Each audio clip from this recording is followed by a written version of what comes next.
carnally minded is death. To be spiritually minded is life and peace.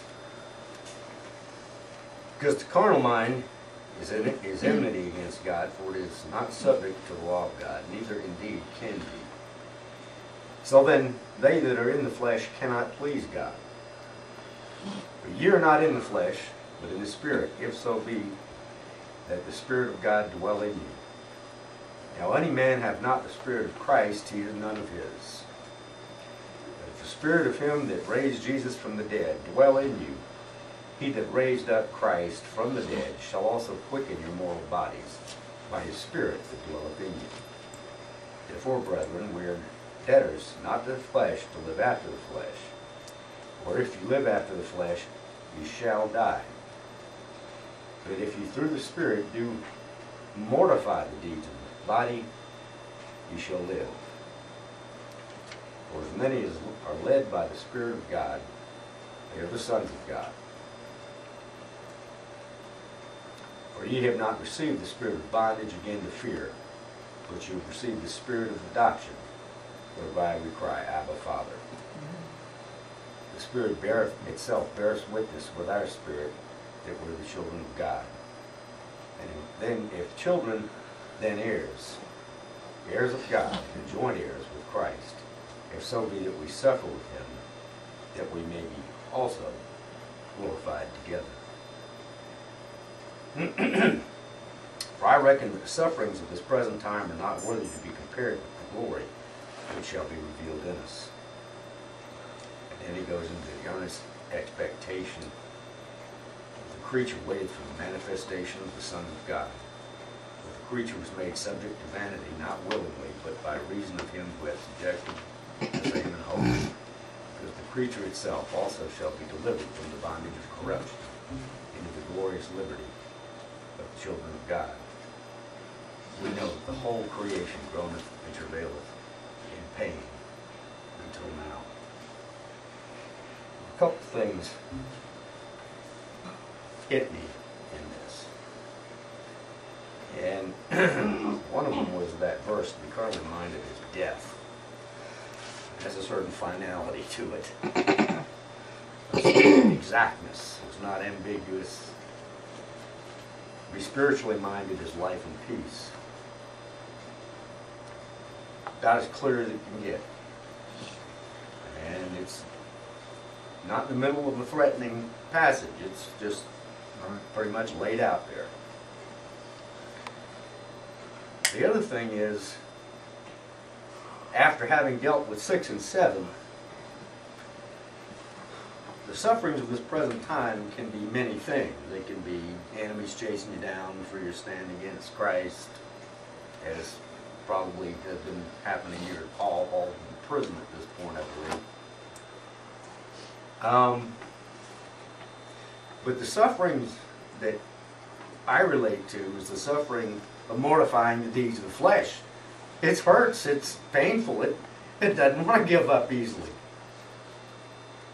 It doesn't. It wants its own way, and it goes kicking and screaming until you either yield or it dies. So,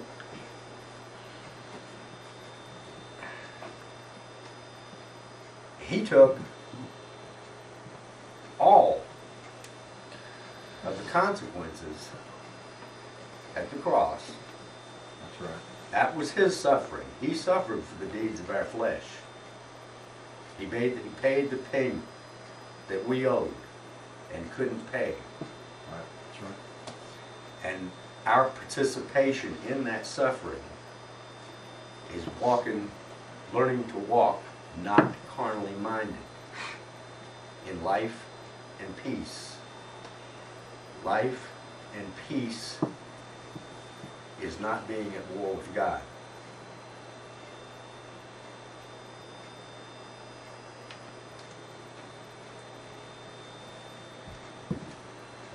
And I sit back and see how people, this again is how we perceive, how is it we perceive the Lord? How is it we perceive God? Is he big, mean ogre with the, or is he the Abba Father? You know, if an unrighteous father would provide for his children, how much more shall the Lord provide all things? That also is in this chapter, in the way of verses. We forget that the struggle Jesus had when he was walking was the Pharisees were charging him as being one who hung with sinners and publicans. Find somebody here who's not a sinner. He hangs with us. Amen. Yet, we'll turn on somebody who has been doing wrong and shun them. We lose perspective about being, not of this world and not being able to relate to other people who are just like us, sinners. It says not to be conformed to this world. You're in the world, you're not of the world. That's right. You can't take yourself out of the world and separate yourself from those you're supposed to be ministering to. Sinners need the grace of Christ. That's right. You can't turn. They need life and peace. This is our ministry. Paul says in 2 Corinthians, it's a ministry of reconciliation. Is it 2 Corinthians or 1 Corinthians? I forget. This is a ministry of reconciliation. Reconciliation of man and God. Amen. Because man is separated from God. You cannot become the Pharisees, who had their own structure and their own orders and could replicate their look. But what did Jesus say? Their hearts were filthy sepulchres. They were dead. That's what he said. It's not what's outside. And, the church culture today can replicate things that look like the rest of the church culture.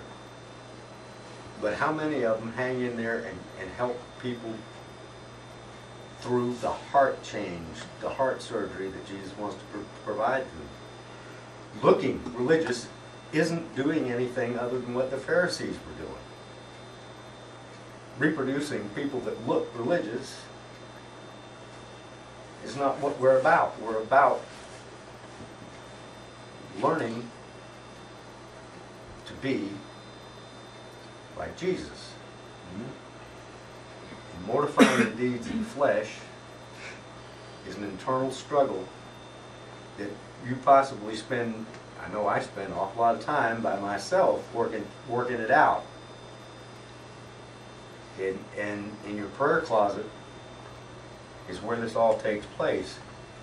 But you can't turn on those who are just like you. You're supposed to minister to those who are just like you. The difference between us and them is Jesus. The only difference between us and them is his blood cleanses. The only difference between us and them is, at least right now, I'm not carnally minded. But flip a switch and I'm just like them. So